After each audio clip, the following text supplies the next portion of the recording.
Hey, everybody, welcome to the Sales Corner brought to you by Tracker. I'm Freddie, Director of Strategic Accounts here at Tracker. And if you're watching this, you're probably in sales, which means at some point you've likely asked Google, how do I get my prospects to respond to me? And the great news today is that you've came to the right place. Today, we're going to dive into the top 10 ways to personalize your sales outreach. That is right, y'all, because nothing says, I don't care about you, potential client, like copying and pasting the same email you sent to 50 other people. But don't worry, we've got y'all covered.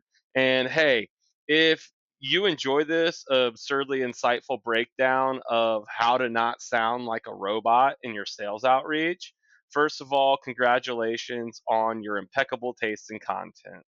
But also go ahead and follow me on LinkedIn or subscribe to my YouTube channel for more of this insightful but a little more lighthearted content I like to put out. Because let's be honest, if you're still watching at this point, you've probably really got a quota hit, and I respect that. We're going to dive in real deep today. By the end of this list, your emails are going to be so personal, your prospects might actually invite you to family cookouts, or they might ask you on a date, but at the very least, let's hope that they stop ignoring you. So I have a few ideas that didn't quite make the top 10. Kind of like a backup date you don't really brag about, but they're there and they've got a job, even though they don't have the chiseled abs that you're looking for.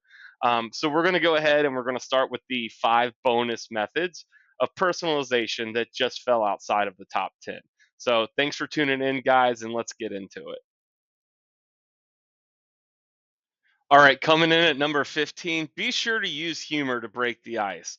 Let's face it, no one remembers the person that sent the just following up email, but they'll never forget the ones who made them laugh during a pitch. Just make sure it's a joke that lands because nothing kills a deal faster than a punchline that falls flat. Just be sure to keep it workplace appropriate. At number 14, send them a handwritten note. Look, in a world of spam filters, a handwritten note is basically a unicorn. Rare, magical, and guaranteed to get some attention. All right, number 13, mention some recent press coverage or some recent company news because if they just got quoted in Forbes, you better believe they want to be reminded about how important they are. And number 12, offer to evaluate their current processes. Not only do you position yourself as a thought leader, offering to clean it up not only makes you the hero that they didn't know they needed, but it also gives you a backstage pass to their industry challenges. So you walk away a little smarter while they pretend they've had it all under control the whole time, all while you get that sweet, sweet commission check. At number 11, make sure to take advantage of your mutual connections because nothing says trust me like name dropping a LinkedIn connection who you also never actually met in real life. But in seriousness, there are all kinds of stats out there about how warm introductions actually turn into real business. All right, coming in at number 10, use AI platforms like ChatGPT to formulate messaging that's personalized.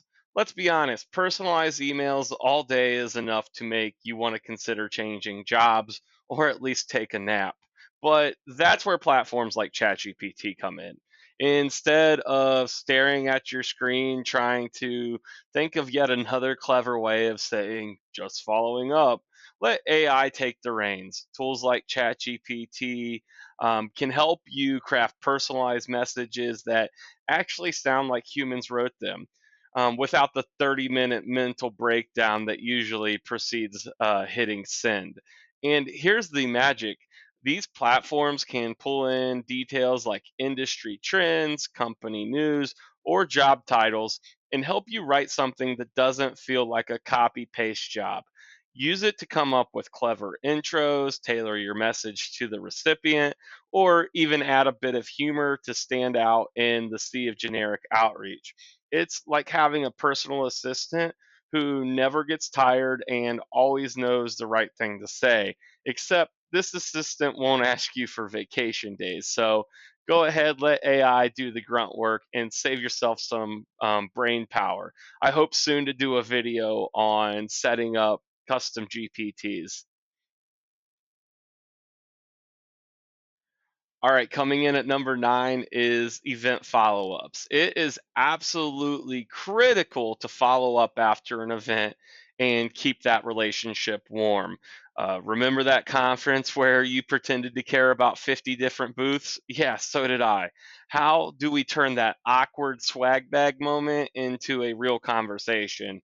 Because nothing bonds people faster than both stealing free portable chargers and knockoff logoed Yeti coolers. All right, coming in at number 8, congratulate them when they get promoted. Congratulations on the promotion. Now you get to deal with the same problems at a higher salary and still no extra budget. Am I right? But seriously, new roles are new opportunities for you. Let's cash in while they're still figuring out how to delegate everything and they're still in disruption mode. All right, coming in at number 7, use their competition to your advantage. These people are trying to hit goals too. Salespeople are not unique to that. Hey, I'm not saying you should copy what your competitor's doing, but let's just say they've been using Tracker and crushing it. No pressure though. You can keep trying to reinvent the wheel while they're already driving off in a Ferrari. Now, I'm not saying to throw their competition in their face because they don't need to be reminded of it. Kelly Rowland does know who Beyonce is, but make it clear that the other company is seeing success and relate it back to your solution so they get a bit of fear of missing out while you dangle the band aid right in front of them. All right, coming in at number 6 is use a case study from a similar company. Hey, I get it. Every company thinks they're unique, but at the core of your industry, every company's not as special as they'd like to think they are. And I mean that in the best way possible. Here's another good company, similar to yours, who avoided falling into the same black hole you're in. Sometimes it's good to remind them that they're not the first person going to the moon and that you've got reliable transportation to get them there. Be sure to personalize the message when you send it too, because attachments on cookie cutter emails are a bit sus.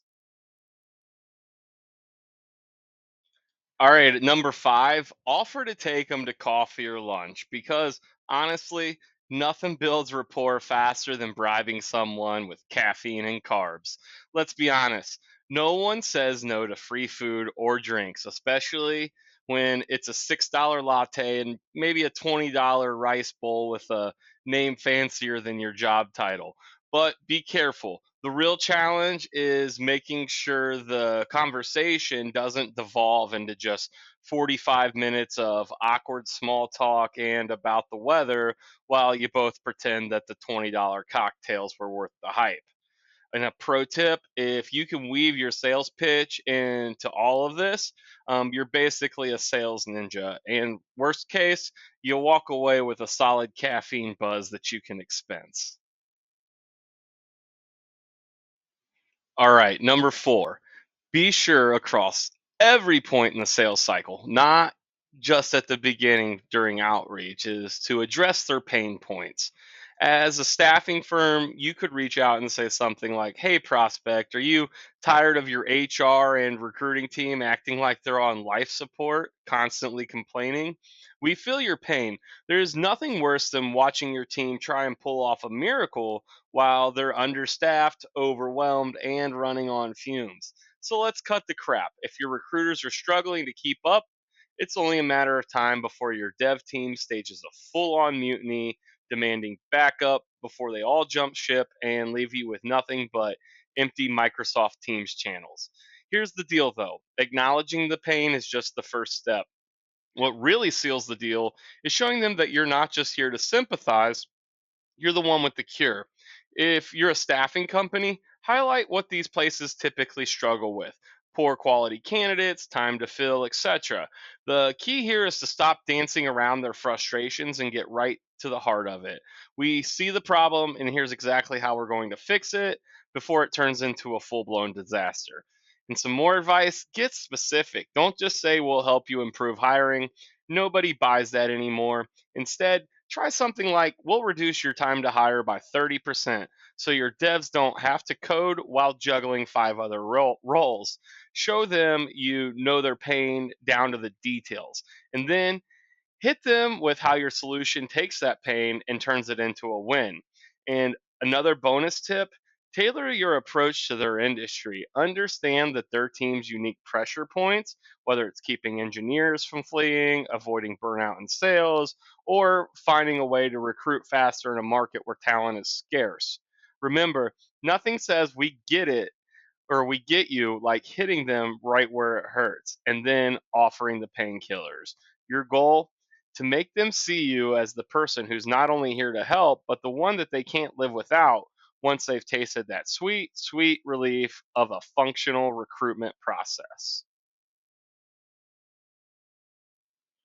All right, at number three, talk about their goals. You're trying to increase hiring this quarter? Well, that's ambitious. Good for you. But let's be real. If your current staffing firm or HR team was capable, you wouldn't still be reading this message, would you? You'd be out there making placements and not searching for solutions. Here's the deal, though. The goal isn't to just talk about increasing the number of candidates, it's to relay on that you actually make it happen. Their goals, whether it's hitting quotas, making deadlines, or just ramping up headcount, are doable, but not if their current methods are stuck in the past or understaffed themselves. Make sure you seem like the only option. When you talk to their goals, don't just say, well, we'll help you get more contractors faster. Instead, dig deeper. We could probably find you 8 to 12 solid Java developers this quarter, maybe even quicker, so you can hit target without burning the rest of your team out, which you are currently doing. Oh, and while we're doing it, we're going to be responsive and not spam you to death either. Give them a roadmap that actually solves the problem their current setup pretends to fix. That increase in headcount isn't going to happen on hope alone, but with the right solution, it's not just realistic, it's a done deal. All right, guys, getting close. Number two is one of my personal favorites and a strategy I'll use often is to send personalized email videos. Look, I could have sent you another boring email, but I figured a video would at least show you that I care enough to make eye contact. And let's face it, your inbox is basically the digital version of the Bermuda Triangle. A lot of emails don't make it out alive. So instead of sending yet just another just following up or just checking in or did you see my last email, use your pure personality to really land those deals.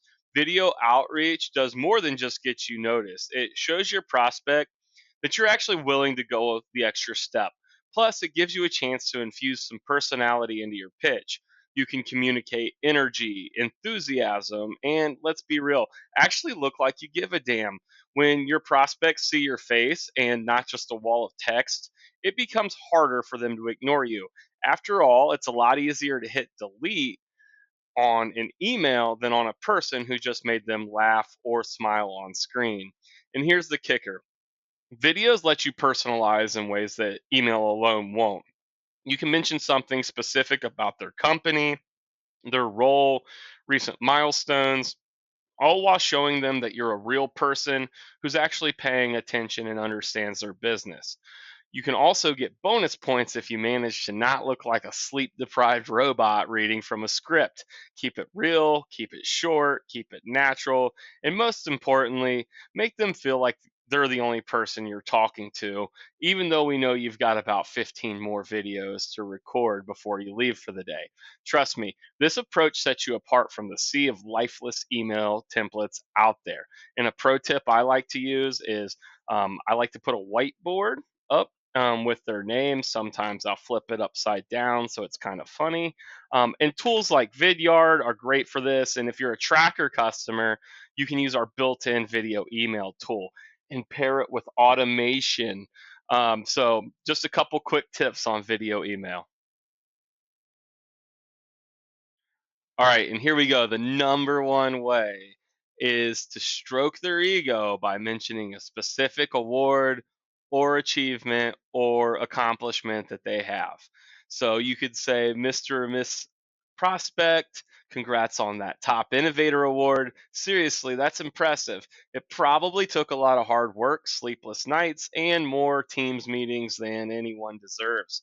But hey, let's not let off the gas. Now the real challenge begins, staying on top.